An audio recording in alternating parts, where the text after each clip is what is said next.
Welcome, everyone. Today I'm speaking to Nicky Denson-Elliott, who is a serial entrepreneur, the founder of the Wilder Collective, host of the Women's Business podcast, and a mum of two. She's fiercely committed to uplifting the voices of female founders and helping women break free from outdated expectations so that they can build the careers, businesses, and lives they actually want. I cannot wait for this conversation. So, welcome, Nicky. Hi, Laura. Thank you for having me. You're welcome. It's so nice to have you on.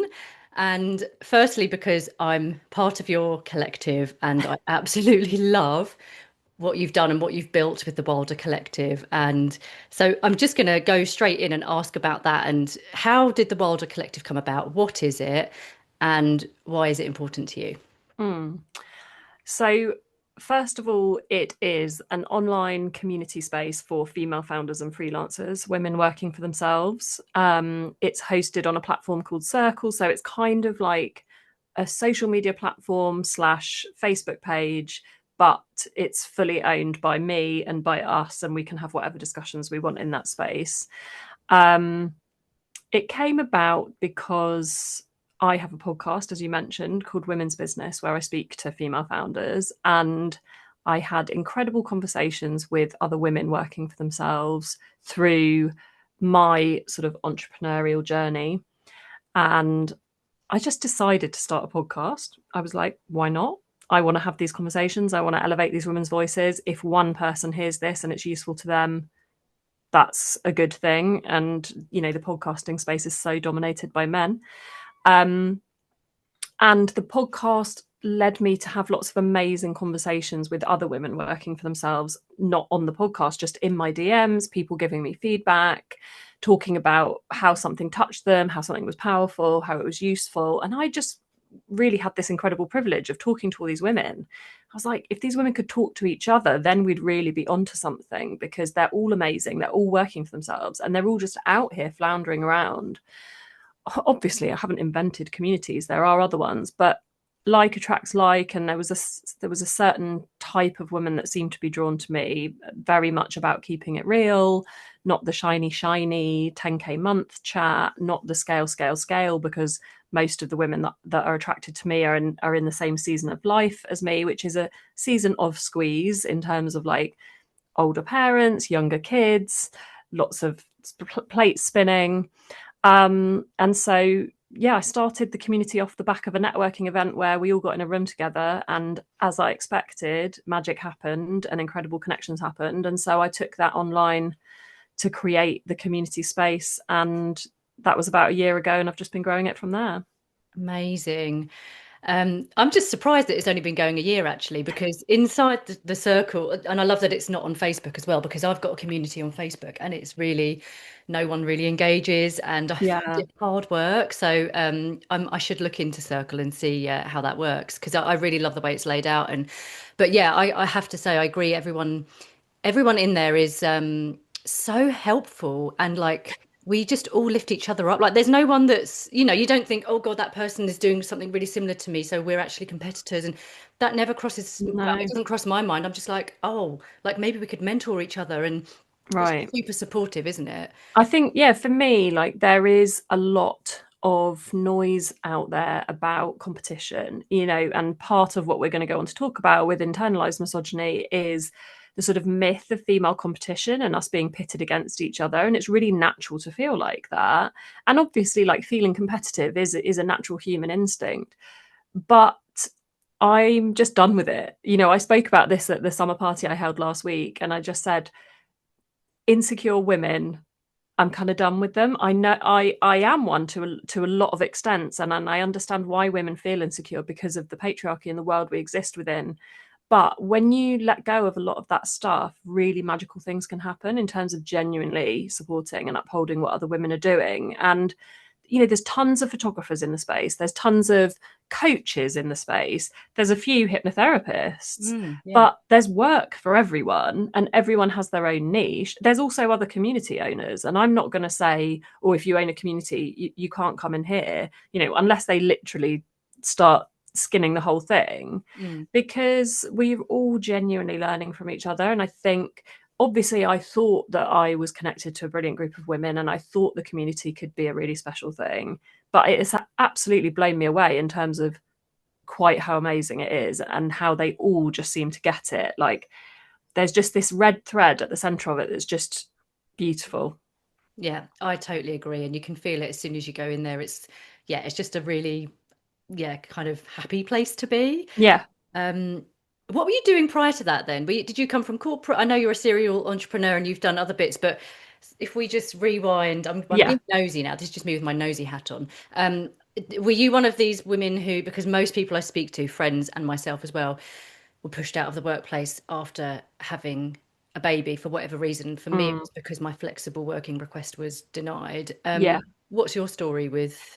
Yeah. So I wasn't pushed, I jumped. Right. I find the title serial entrepreneur hilarious because it's like, I don't know what you associate that with. And it sounds really sort of like it's reaching. You know, I've set up a few businesses in my time. Yeah. So I worked in events for 15 years and I set up my own events company back in 2011 when I was quite young. And that company got bought out by a bigger group. So I was working for that group for my first maternity leave, went back after I had my daughter. I was on my second maternity leave with my son in 2020, and they wanted me to go back, but COVID, perspective shifts, blah, blah, blah. I was in quite a senior position. I was also bought out of the shares then that I did have in the company because they were growing and they sort of wanted to get rid of like a few of us that were like smaller shareholders. Not get rid of me as a person, but get rid of my ownership. They wanted to own the whole thing and I didn't have control over that. So that payoff, which wasn't huge or anything, but it was a little lump sum that gave me an opportunity to think about doing something else. And I actually started a unisex kids clothing brand then, which was called Wilder Ones. Mm. Um, and that's because I had a girl and a boy and I had frustration around dressing them, and the color palette for boys was just horrific and Yeah. limiting, and the color palette for girls was horrific and limiting in totally different ways. Yeah. So I designed very, very colorful unisex clothing because all colors are for everyone. Yeah. And that did all right until it didn't. It evolved into women's wear. But what it gave me, so I wound that up in like 2023, which is when I started my podcast. And what it had given me was not a big platform, but a space to explore and develop those connections with other women. And that's kind of why all those women I'd met when I was running the clothing brand was why I then started the podcast. You know, and let's be transparent about revenue streams and stuff. I was making like no money out of that. Mm. I certainly wasn't making money out of the clothing brand. And then I started doing bits and bobs of like social media management for people and like bits of admin, like real odd jobs. Yeah. It wasn't until I launched the community last year that I was like, oh, I finally landed on a scalable business model that's actually mine and something that I feel really driven to do. Yeah, yeah, I love that. I love that it's just like evolved from something, like the name has evolved from something that Yeah. made sense and like was actually really important for not just for you but like for me, like you just saying that, and I'm thinking back to like the kids clothing. I've got two boys who probably same age as your kids actually, because I was on mat leave in 2020 with my second, and just thinking back to the clothes and stuff. And yeah, like a lot of it was just beige, because Oh my God. I didn't want to have them in blue all the time or green all the time. Uh, Blue, red, grey, like very loud, very aggressive colours, very block colours, yeah, and just yeah, hideous colours. I still really struggle with it because my kids live in hand-me-downs from other people around us, and I have to sift through and be like the really like boy-y, gamey stuff mm, I have to take out. And the really like pink girly frilly stuff I have to take out. And I'm like, you know what? They'll make their own choices when they're older, but I am going to edit their wardrobes now because I can't bear it. And I think that's part of why I called the brand Wilder Ones, because it was mm, a bit wilder. And kids, in my head, kids were the wilder ones among us. So I yeah, was like, I'm being clever. But the reason I kept Wilder in the collective is I had a discussion with my, Instagram community and was like, shall I just change my profile to my name?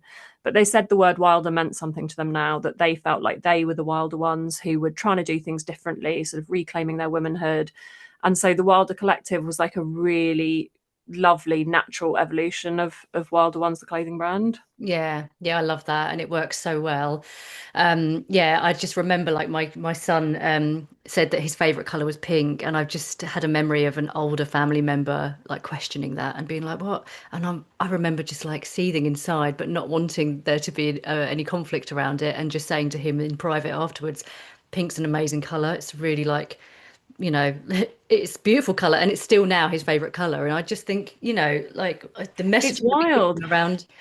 The color thing is wild. And if you go back in time, like I can't remember how far back, but pink actually used to be a color that boys were dressed in. I Yes. think in like Victorian times. Yes. It was like the masculine color, apparently. And boys also wore dresses and skirts and stuff. And Mm. it's like now, I've had similar situations like that with you, with family members, where send a picture of my son in one of my daughter's dress because they move beautifully. So he loves twirling in dresses. Um, they're much more interesting than joggers. Yeah. And somebody replied and was like, "Oh, yeah, as long as he doesn't leave the house or whatever." And I Mm. was like, I don't care if he leaves the Yeah. house. Why does that Like, matter? is he safe? Is he looked after? Is he happy? Yeah. These are the things that I care about. Yeah, So exactly. yeah, there's a lot of. I mean, that's a whole different conversation, Laura. The clothing thing. Yeah. Yeah, we could do a whole separate episode just on that alone, couldn't we? Yeah. But this does lead quite naturally actually onto the internalized misogyny, and this is something that I think I'm seeing. I'm quite hopeful, and probably naively, maybe optimistic. But I think it's because of the bubble I'm in, probably from your collective and a lot of people that I follow on Instagram, because I feel like we're seeing a shift with a lot of, I don't know, maybe women of our generation in terms of like wanting to build on the confidence that there's, the confidence gap, and there's the gender pay gap, and there's so many things. But I will not do this justice if I try and explain what internalized misogyny is to anyone that's listening that doesn't know. So I'll let you just explain what that is, and yeah, how is it subconsciously running our lives? Yeah, so I think we're all familiar with the term misogyny, right? The hatred of women. And we think about misogynistic men, and you can probably think of several either in the media or in your life, unfortunately. Internalized misogyny is the judgments that we put on ourselves and other women that we carry around with us. And those have been conditioned into us by years and years and years of just existing within a patriarchal society. So internalized misogyny shows up in policing other women's behavior, whether that's, the whole trope around like she's a slut, but Mm. he's a player, the judgments that we make on like women's sexual behaviors, the judgments that we make on their appearance, on their choices, on how they choose to age. Um, it shows up in the workplace in terms of that competitive piece that I was talking about, sort of tearing other women down.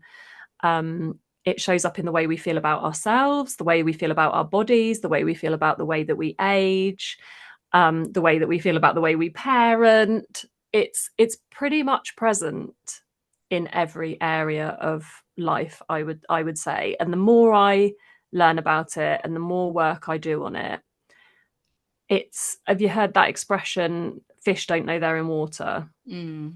because that they've only ever been in water?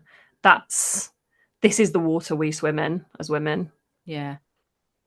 Absolutely. There's so many, just as you were speaking then, so many examples just came to my mind of like where just even recently, like conversations I have with people, and one actually just within the last few weeks with one of my best mates sent it was like a news headline that Kate Nash is on OnlyFans, and she was like tearing her a new one about it, and I was like, I don't really see like I actually read the whole article because I think she had just seen the headline and she shared it and was like, "Oh God, like what a slag!" and "Oh, her career's gone down the toilet." And, da, da, da, da.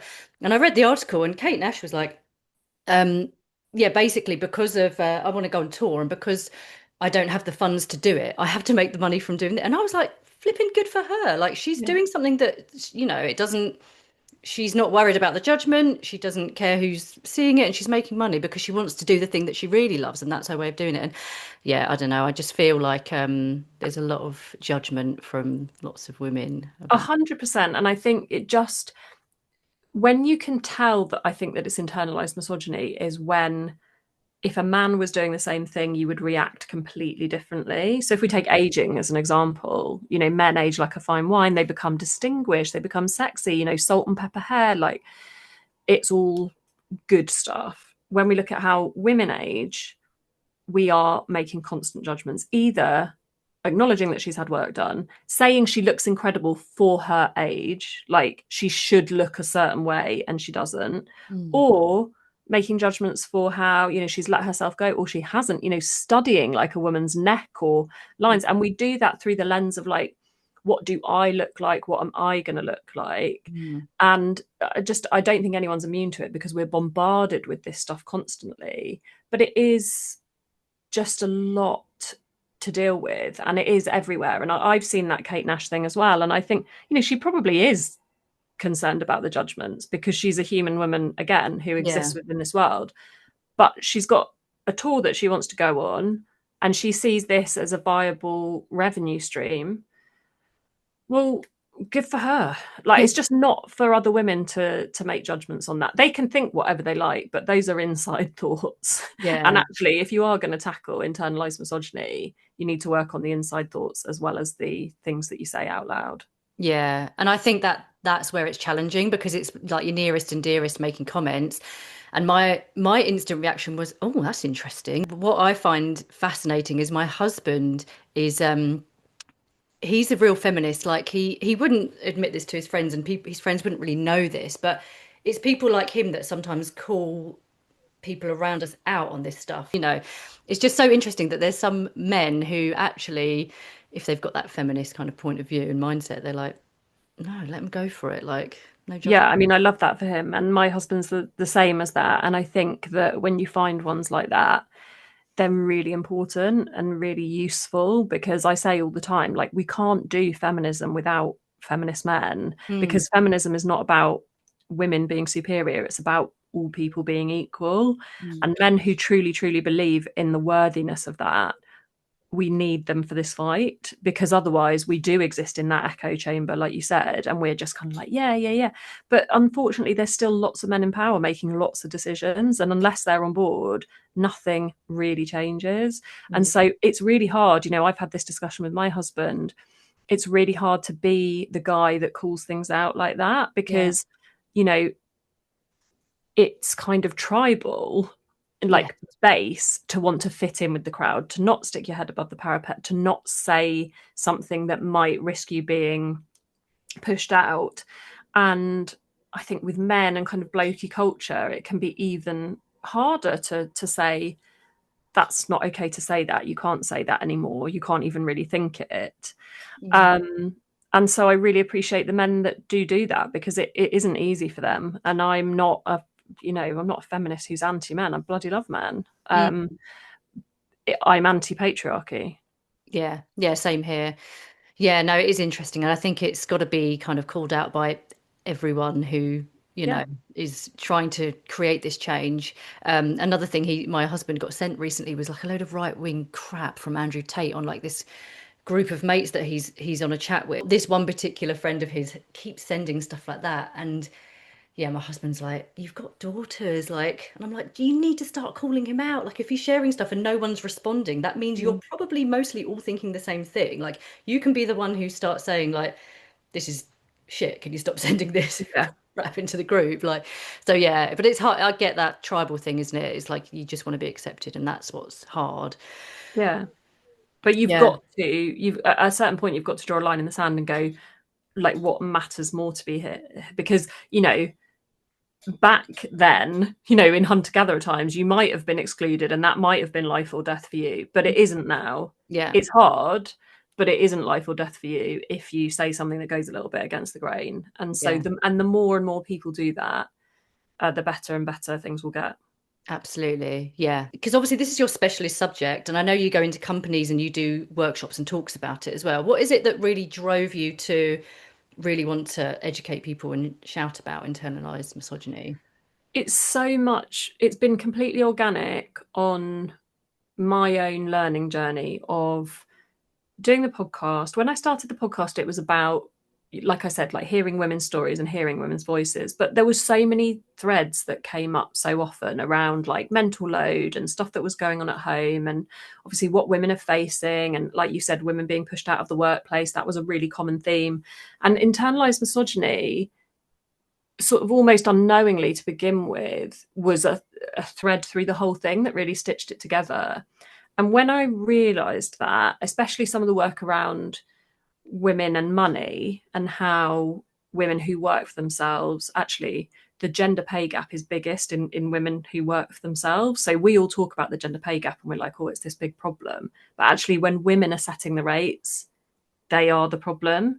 And that's because of internalized misogyny. That's because women intrinsically don't believe in their value. Obviously, I'm generalizing, before someone's like, no, I charge way more than the men I know. Well, good for you, girlfriend. But most of us don't. Yeah. Women who exist in the same space as men will charge far less and will question it more. And so it just came about off of the back of all of that kind of work, and the more conversations I had and the more work I did around it and the more research that I did around it, it just became, like I said, this thing at the center of my work where I was like, this is the common theme. And closing the gender confidence gap is understanding internalized misogyny is fundamental to closing the gender confidence gap. Yeah, absolutely. Have you ever had any like really awkward moments of, I don't know, whether it's a male or a female speaking up and trying to question what you're saying? Because, So yeah. recently I was talking to a company about doing a workshop for their women's network. And they came back to me and said, we don't actually have a problem in internalized misogyny, but could you do a workshop to the men about why they should be allies? And I was like, no, because it's not my job to tell men how to be decent humans towards women. Yeah. A, and B, I would gently challenge the idea that you don't have a problem with internalized misogyny, because it's internalized, and these are quite long, big words that people are like, well, what does that even mean? And I think it's a thing that a lot of women have not interrogated or don't even understand, and that's not on them, but it doesn't mean it's not happening for them. So those are the kind of situations that I face, and I have awkward moments, I would say less, but like, just in my day-to-day life in terms of like calling out sexism or sexist jokes. I've had situations where in a group of people who are all laughing at a sexist joke, I've gone, is that funny? Yeah. Should we be making that joke? And it's hard to be that person because it's like, you don't want to show that you don't have a sense of humor. But I have just got to a point with it where I'm like, I've got a sense of humor for stuff that's actually funny. And Yeah. if you're a funny person, you can do way better than sexism. Yeah, So definitely. I'm just kind of like, you've got to say something. Oh my God, it's so hard to do as well. I grew up in a family with two brothers, so I've always been surrounded by boys because obviously I've got boys myself now. And I find it's for someone who's quite sensitive, I find it really hard to question and complain and shout about those things when those personalities are quite domineering. And like my dad sorry, you can probably hear my cat, he's being really loud and annoying. But yeah, like my dad would always make jokes about, oh, why are women so good at washing up? Because no, why do women have small feet? Because they Yeah, can be close to the washing closer to machine, the or sink. yeah, Yeah. all that crap. Like, and my dad is annoyingly like quite a like modern man when it comes to everything else, and he's really, I don't know, like there are feminist traits in there, but sometimes he comes out with these really annoying old jokes that he probably got from his dad. So yeah, but now I question it, and because I don't want him saying things like that with my boys listening, Exactly. and it's just trying to break that cycle. But it makes it very awkward over like dinner time conversations when I'm the only female in the room, being the one that's shouting about it and being pissed off. The one that I do constantly, which probably really annoys my in-laws, is or she. So they'll be like, look at this bumblebee, look what he's doing, look at him, look at him, look what he's doing. And I'll be like, or she. Or the kids are like, there's a spider, mummy. And and then they'll be like, do you want to get him? And I'll be like, or her. Yeah. Why Love is that. every single bug, creature, animal thing around, every delivery person, every refuse collector, they're all men? Now, don't get me wrong, like some of those industries, when it comes to humans, are like male dominated, and we need to see a shift in that. But the language we use really, really matters. Mm, And the fact that we let people might be like, oh, for God's sake, what's the big deal about calling a spider a he? That's patriarchy, mm. basically, that it's just men are the default. Yes. That's it in a nutshell. And Yeah. so I'm like, or she, and it probably really annoys my in-laws. But I've started to notice that they Yeah. might even self-correct now because they'll see it coming and they'll be like, there he goes, or she, or she. But Love I'm like, this matters. And the other day, um, somebody was delivering something to the house. My husband's generally really good with it, but he was like, oh, there was a knock at the door. We didn't know if it was a man or a woman who delivered this thing. And he said, oh, I'll go and see what he dropped off. And my daughter went, or she. I was Brilliant. like, yes. Yeah, you've done your job. Well done. Do you know what that's going to make me think about? I'm going to be doing that now because that's not something I've been doing. But I also am. I'm aware that I probably have noticed it. I think I have noticed it, but I've just not verbalized it. So Mm. yeah, I'm going to be doing that all the time now. Good, good. All of us, let's do it. Let's do it. Yeah. Collective consciousness is a thing. Totally. Yeah. Nikki, I know that you are alcohol free and I would love to have a little chat about that. And I'm someone who is not a big drinker. I've never drank in the week. Actually, that's a lie. When I was traveling, I was probably drinking every day. That was a different part of my life. Yeah, yeah. A different lifetime ago.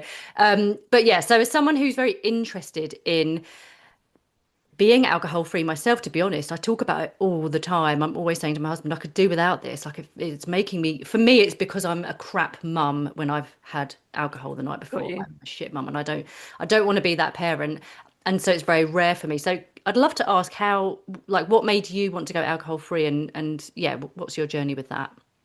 So I think for a lot of people who are alcohol free, they would identify as like a grey area drinker where they didn't have a problem with alcohol, but the lines were blurry. And I have to say, that's not me at all. Mm, I was probably closer to you in mm, terms of I used to be a big drinker in my 20s, went on dates, got wasted, went out with my friends, all of the usual.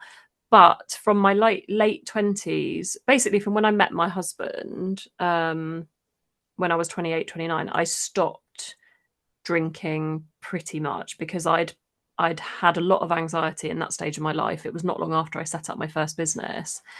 And cutting out alcohol was a really obvious way of reducing some of that sort of anxiety because I would get terrible hangovers and hangxiety, as they call it. Um, so I have not, for the last 12 years, I've not been a big drinker. Um, I was like one gin and tonic on a Friday to take the edge off kind of a girl. Probably haven't been drunk in years and years and years. And 2 years ago, my husband was very, very drunk on New Year's Eve. And the next morning was like, okay, I'm going to do dry January. And let's see how. And I said, well, I'll do it with you because I don't drink much anyway.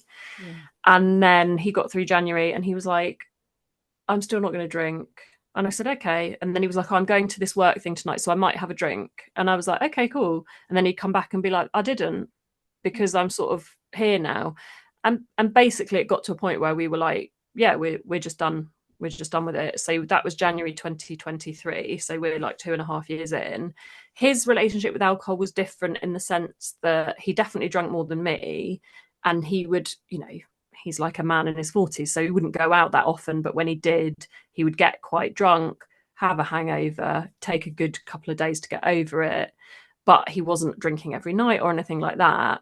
But I think the shift for him was bigger because he was having more of it than I was. For me, it was very gentle. It was kind of like, well, I don't really have it anyway. Do I really need it? I'm just going to stop. And so I suppose there could be an argument, well, why don't you just have the odd glass of wine then or something? But for me, it's like, well, because there's just no point now. yeah. Yeah, I drink on a Friday. I'll have like one or two drinks because my kids go to cricket and it's in the village and we're able to walk home and that's like our social life at the moment. Yeah. But most of the stuff that that's on offer is very sugary. And I think what I've noticed is if I have alcohol that's got heaps of sugar in it, that's where I don't know, it just makes me feel so gross for like good 2 or 3 days afterwards, Yeah. like gut wise. I'm just like, I don't, like I said as well earlier, like I don't want to be the shouty, like irritable mum. That's the main reason. But also, I want to feel good. Like I feel good all the time, every day. Why do I want to like start? I don't know. Like the alcohol for me just makes me feel so shit that it doesn't. It's just not worth Yeah, it. and I think for me, I've done a lot of reading as well, and I think there is no benefit to alcohol. That people say a glass of red wine a day is good for you. Yeah, there might be polyphenols and things in red wine that is good for you, but it's scientifically proven alcohol is not good for you in any way. Now, Mm. that doesn't mean that you shouldn't drink it. All my friends still drink alcohol, and it's like smoking or eating sugar, eating Mm. chocolate, which I eat a lot of. This is about the life you want to live and the choices you want to make and the risks that you want to take, Yeah. because we're talking big picture, long term stuff. And, alcohol is not good for health, big picture, long term. But if your enjoyment outweighs your concern about that, go for your life. Mm. Absolutely. I didn't stop drinking alcohol because I was like, oh, I want to live to 100. But I just think for me, the role it played in my life, it wasn't important enough that I was like, well, I'm going to continue to like poison my body with this. And I have to say, properly drunk people do really stress me out. And I've been a properly drunk person many, many times in my youth. Mm. But Drew and I were like walking home the other day, and it was like 5 o'clock on a Sunday afternoon. And there was a guy, we'd taken the kids out for Father's Day, and there was a guy who was so drunk. He was like slamming into this building on the way down the road, like sort of, and just looking at people like that. I'm like, you've poisoned yourself. Like you are under the influence of something that is massively impairing your ability to walk in a straight line. Not even walk in a straight line, stay up, because he kept Yeah. crashing into this building.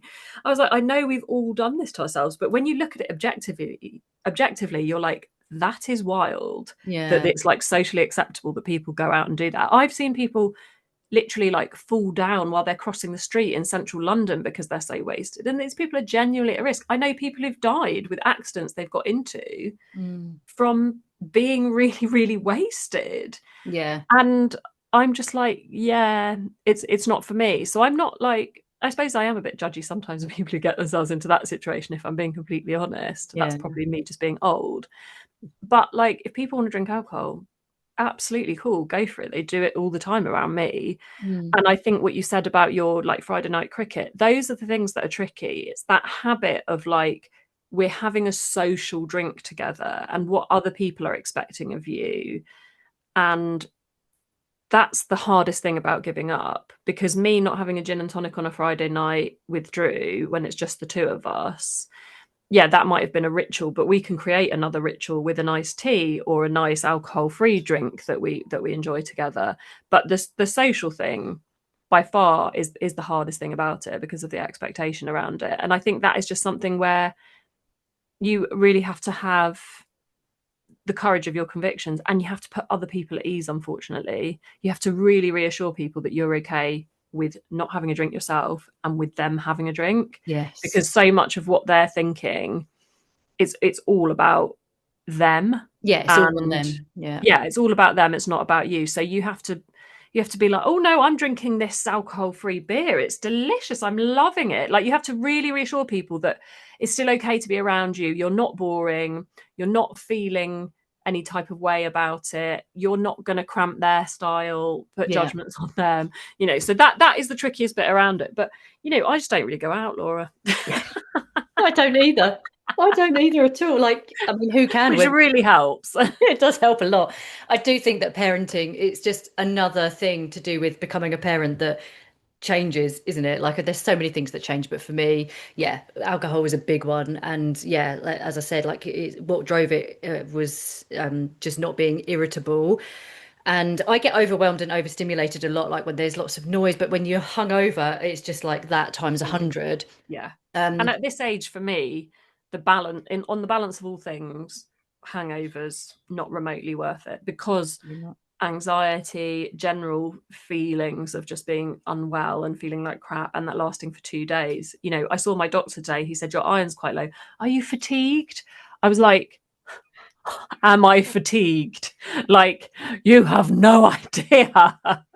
And if alcohol was in the mix, like just totally not worth it for me. Yeah, agree.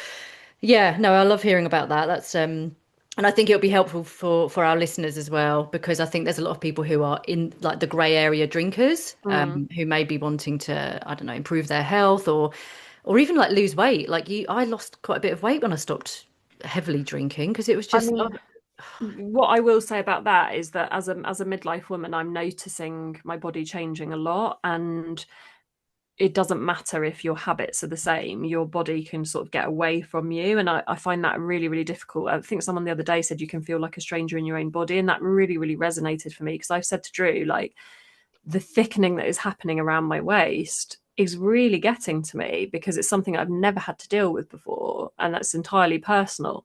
And I think if I was drinking, that's just an easy calorie cut to just mm, not have that in the mix as well, because like you said, some things are packed with sugar, which is terrible for weight gain. mm, And I'm very much like you do, you like weigh what you want. And this is not about fat shaming. It's just, for me on my health journey, I'm glad that I don't have that in the mix as well, because I already feel like a stranger in my own body at times on this perimenopause journey, and I definitely don't think that would help me.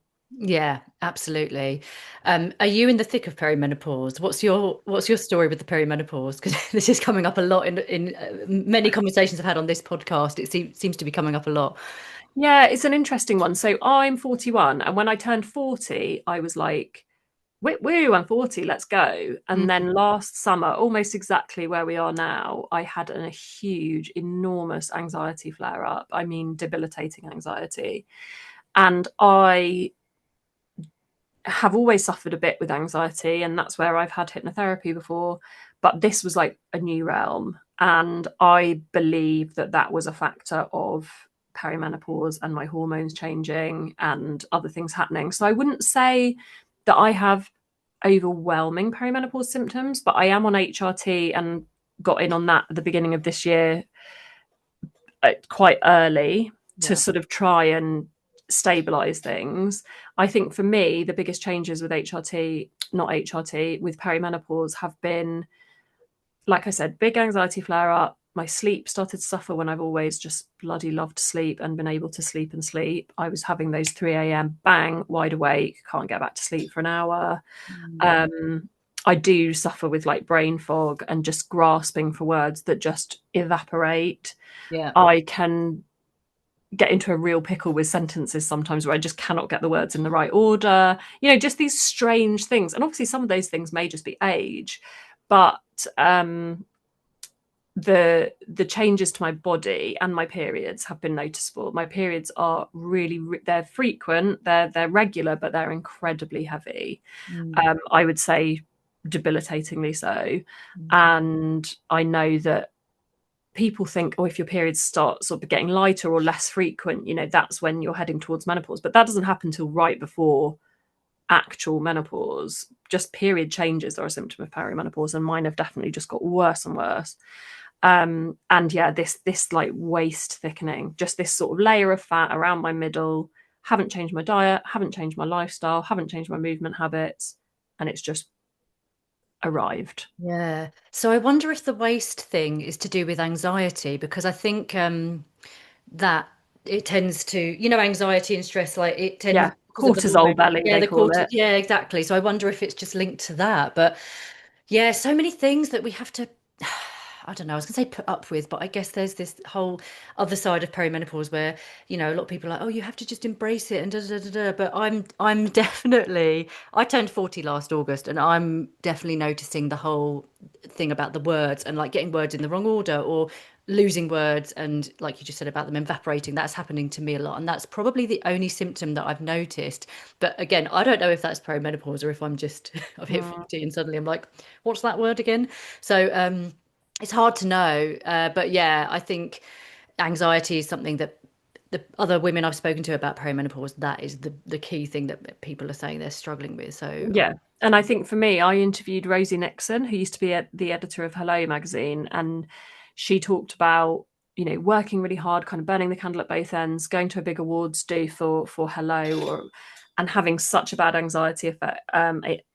There you go, anxiety attack.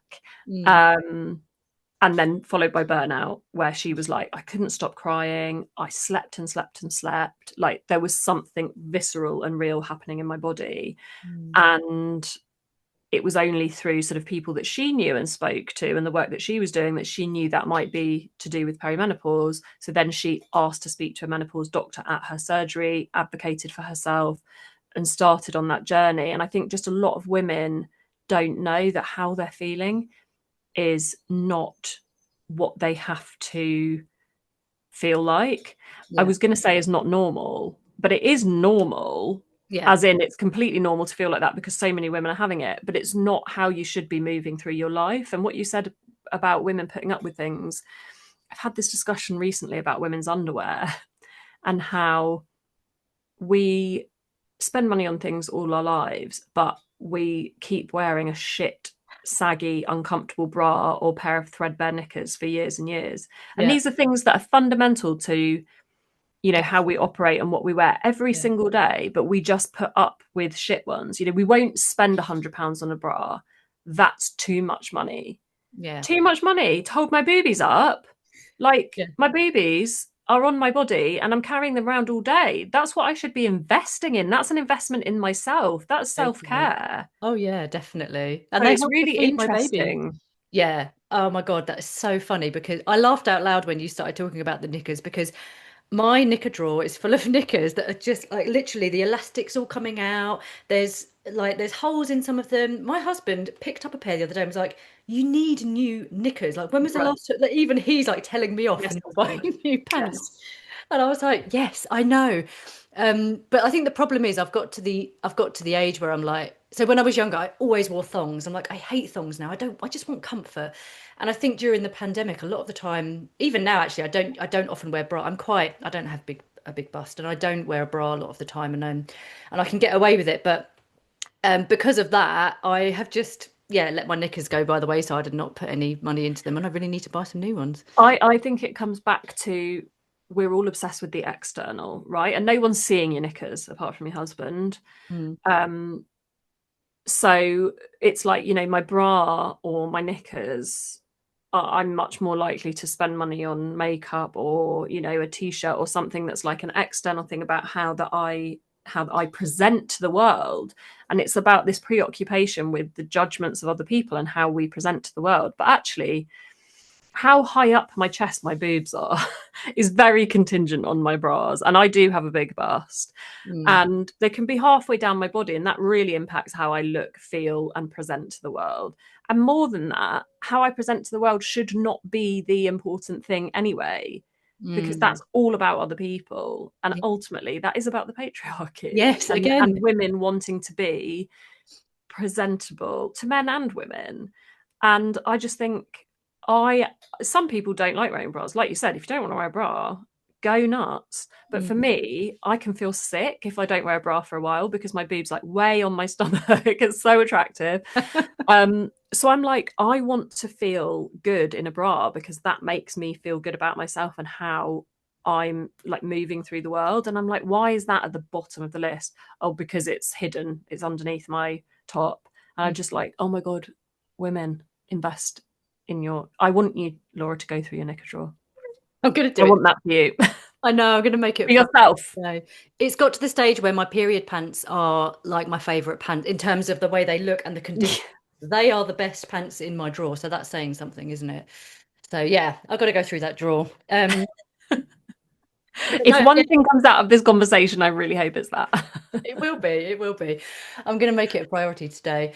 But no, it's interesting, isn't it? That again, it all is linked to patriarchy and the judgment and not worrying because it's all underneath. And yeah, it's just all everything. Well, not everything, but a lot of things do come back to patriarchy, and that's why. Yeah, I had to weave it into my work. Last year, I changed my bio on a couple of my socials because I was like, most of the stuff I do is talking about our conditioning and the patriarchy. And so, yeah, it's just so fascinating how a lot of women are, yeah, trying to educate and share knowledge and yeah, help lift other women up with all this patriarchy bullshit. Yeah, absolutely. And I think that our generation are going through a real unlearning and relearning, which is super useful. And I had a discussion with someone about this recently, and she was like, Gen Z are fairly clued up on this stuff. And I was like, well, good for them. But what about us? We've still got half our lives ahead of us. Like, that's not a reason to forget about these women who are raising, you know, children, like future women and future men who are going to dictate like the kind of society that we live in. Mm. Don't let us be forgotten. If Gen Z are clued in, great. We need Yeah. that. But like we matter, how we feel about it and how we educate the people around us matters. And it's lovely to see women starting to care about it. I think I probably, like we've said earlier about the echo chamber, occasionally I step outside of it and then I go, oh shit, like it's not as good as I think it is. But Yeah. I'm delighted to be surrounded by fairly enlightened women. Yes. No, I'm finding that as well. It's very conflicting because I feel like there's a whole side of my life where it's everyone is talking about it and we're all doing great things and we're doing the unlearning. And then there's a whole other side outside of the bubble where I'm like, oh, there's still lots of work to do. And that's quite depressing. So, Yeah, and do you know what? You've just made me think of this, but I was on the train back from Stafford yesterday, and there was a man on the train, like a sort of middle-aged white man, and he was the whole journey. He was on the phone. It was like a Dom Jolly sketch. I'm aging myself here. The oh yeah, I'm on the train, yeah. but literally zero. Can I swear? Yeah. Go for it. Zero fucks given about people around him, about the way he was impacting people. He spent the entire journey on the train. He was clearly a tradie of some description, just calling around people and asking if they had any jobs going. Fine. Good thing to do. Not on the train. And I said to Drew, I was like, I couldn't help but think how symbolic that was of white male privilege. Mm. He had zero concerns at all about the space he was taking up. And I don't just mean physically, I mean verbally, audially.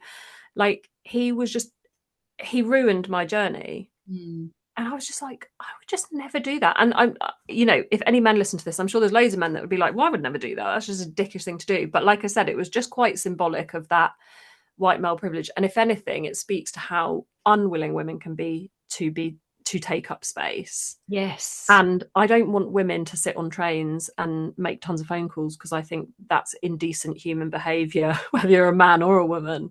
Mm. But I just do sometimes wish that women could have men's confidence. Absolutely. Oh my gosh. I recently did this a very short like mentorship thing which involved like Telegram support and the lady running it was like, I want you to take up space. I want you to take up space. And I was a bit like, I don't know how to do that. And every now and then I'd voice note on there and I would end it with, oh, okay, I'm waffling now. I'm gonna go. So sorry I took up and she's like, Laura, I said fucking take up space. And she was Yeah. calling me out on it every time. Yeah. And I We was like, apologize our way through life. I mean, as yeah, women, we say sorry yeah, all the time. And when yeah, you start noticing, sometimes you're like, literally, when you walk past someone, if you yeah, like brush them and you're like, oh, sorry. So what? yeah. Like sometimes I'm just like, why am I sorry for that? It's so ridiculous. I know why I'm sorry for that, but yes, we have a tendency to shrink ourselves as women, and it's small ways, insidious ways, and noticing it is the first step.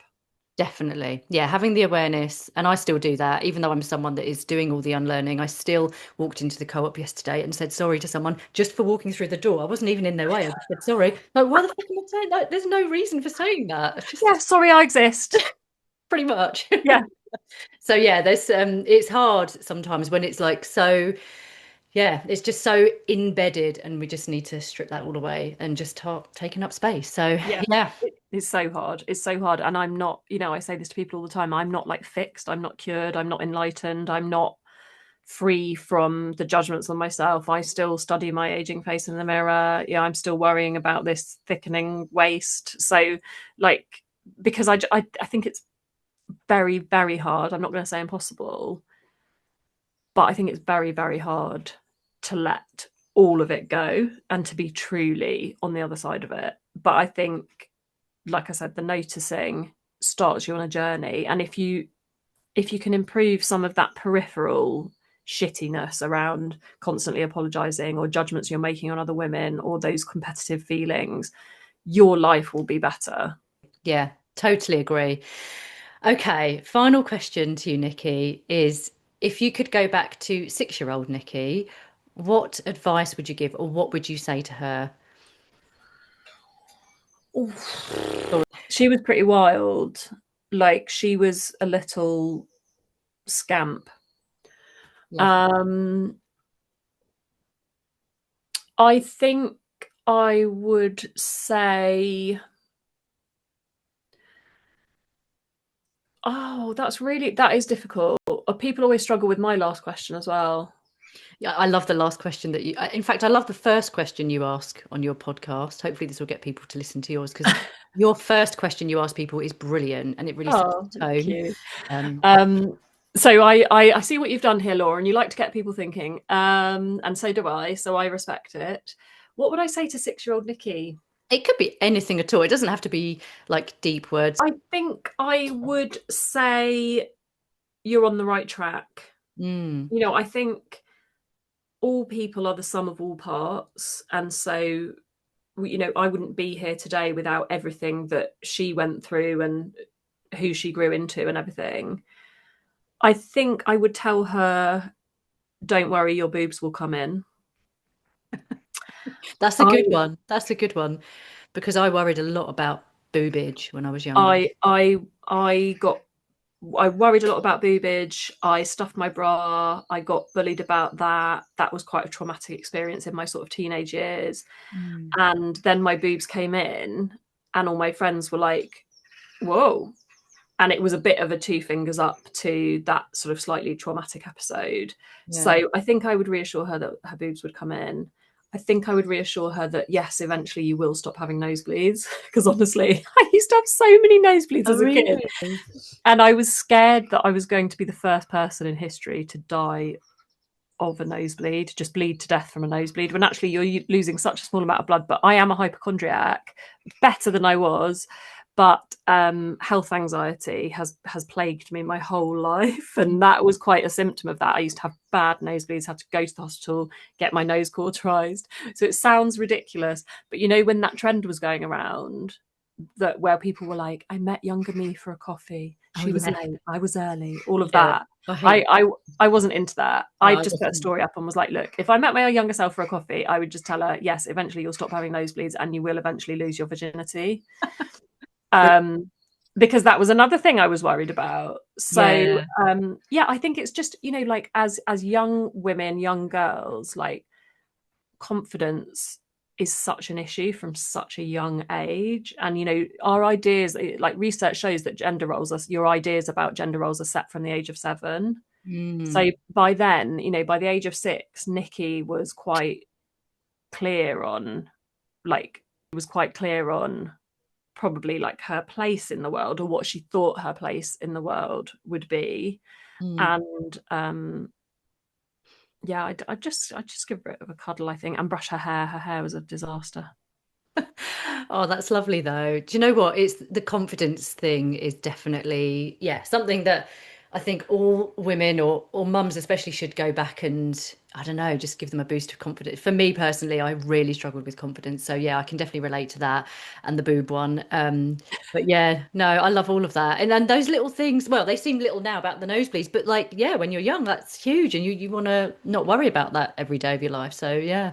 Yeah, yeah. And I think the confidence thing, like, I know that my kids are on their own journeys. Like, I know that I can do the best that I can to like be scaffolding for them, be here to support them. But they are who they are. But I think, I shared a post this week about my daughter doing a test at school and getting an answer wrong in inverted commas, when actually it was just her interpretation, and she really had the courage of her convictions with me about why she had answered the question correctly, and I totally backed her. And I had an amazing response to that post, and I was like, this actually means so much to me that she had the presence of mind to know how she felt about something, to go against the grain. It Mm, gives me it gives me confidence in her confidence at a young age of 8, that I'm like, please, please keep hold of that. And I think at a certain point, girls can lose that. mm. And that will break my heart. So I will do everything I can to keep that flame burning for her. Yes. Yeah, that is so lovely. And I loved that post that you put out actually. Everyone go and check out Nikki's Instagram because she's always sharing. It's not just all about the work you do, but you share things, you kind of talk about life things, and whether it's your kids or whether it's something that's happened in your work or in the collective, you bring everything in and kind of there's the thread of the patriarchal stuff and internalized misogyny, but also just everyday things. But the way that you discuss and invite people to kind of join in the conversation. It's so like eloquent, and yeah, it's just your words, like the way that you use your words and the words of wisdom you share. I just find it all really helpful, and I loved the conversation Oh, and the thread about your daughter because, yeah, it took me back to actually on my morning walk yesterday. I was thinking about my childhood and the days at school where I struggled, and it gets you thinking. Um, so yeah, on that, what is your Instagram handle? Let's share where people can find you. yes. So on Instagram, I'm at wilder.ones, which is a bit of a hangover from the clothing brand, but I kept it because we are the Wilder ones. And my website is thewildercollective.co.uk, and my podcast is called Women's Business, and you will find that wherever you find your pods. Lovely. Yes, everyone take a listen to Nikki's podcast because it is awesome. Do you have anything that you're promoting at the moment or anything coming up that you'd like to share as well? When is this going to go out? Oh, good question. Within the next month? So Anytime. by then, Yeah. um, I am launching my first ever piece of research into internalized misogyny and how it impacts women who work for themselves. Mm. So I'm teaming up with my friend Leela, whose company is Ainge Consulting. She's an absolute guru when it comes to doing like proper sort of like um, peer reviewed research. So we are putting together a qualitative and quantitative study. So if anybody wants to fill in the survey, because we need at least 200 respondents, it will be on my website somewhere, thewildercollective.co.uk. I'll make sure it's there. And if not, it will be at the link in my bio on my Instagram. And I would love to get as many respondents as possible. So it won't take long to fill out, and it'll be a short survey. And that will go into this new piece of research where we will be sharing and reporting on the findings. And there isn't much out there about internalized misogyny in this space. So this is something I'm really, really like passionate and excited about. Brilliant. And well done for doing that because I think we need more of this stuff so that in order to progressively move forward, we need more of this. So yes, well done for doing that. Yeah, and thank you so much for the conversation today, Nikki. It's been really lovely, and thank you for your time. My pleasure. Thanks, Laura. Right, take care. Bye. Bye. Bye.